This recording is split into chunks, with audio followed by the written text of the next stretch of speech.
Pour Nice Matin, Dominique Tapie est revenu sur ses gros problèmes d'argent. En effet, son mari, disparu en octobre 2021, lui a laissé de nombreuses dettes, qui se chiffrent à plusieurs centaines de millions d'euros. Vivre sans l'être aimé, si est-il le défi que relève Dominique Tapie tous les jours. En effet, l'épouse de l'homme d'affaires, disparu le 3 octobre 2021, tente de continuer sa vie. Toutefois, vivre avec des dettes n'est pas chose aisée. En effet, la femme de Bernard Tapie est confrontée à de lourds problèmes d'argent. 467 millions, si est ce qu'elle doit suite à la condamnation de Bernard Tapie dans le litige qui l'opposait au Crédit Lyonnais. Et tous les jours elle augmente. Je ne compte même plus, confie Dominique Tapie à nos confrères de Nice Matin.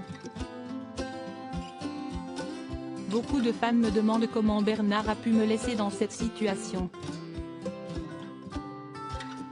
Tout simplement parce qu'il y avait de quoi rembourser. Ce sont les intérêts qui sont délirants. Pendant 1 an, Jean-Louis Borrelot a payé mon loyer. Maintenant, si est mon fils Lo qui prend la moitié en charge et moi l'autre. Pour tenter de sortir la tête de l'eau, Dominique Tapie peut compter l'argent de son livre, Bernard la fureur de vivre, sorti aux éditions de l'Observatoire.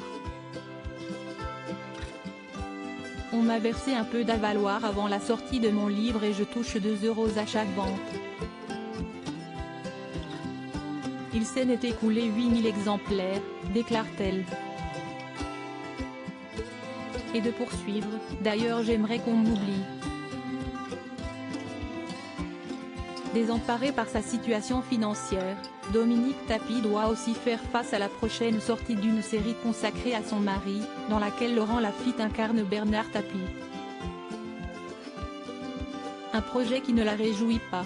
Tout comme Bernard, qui aurait au moins voulu que notre fils Lord y prenne part. Ma fille, elle, aurait préféré voir François Civil, de Bac Nord, dans le rôle de son père, commence-t-elle par expliquer. Mais le co-créateur de la série et fils de Jacques Séguéla, en a décidé autrement, mais il y a 1 mois, Tristan Séguéla a finalement tenu à me rencontrer. Il m'a expliqué qu'il était très admiratif de Bernard mais qu'il ne voulait pas qu'on mette notre grain de sel pour garder sa liberté. Vous savez, je ne peux pas me fâcher avec sa famille Séguéla. Je n'oublie pas ce que Jacques a fait quand Bernard était au plus mal. Des confidences bouleversantes pour celle qui continue de vivre avec le souvenir de son mari à ses côtés.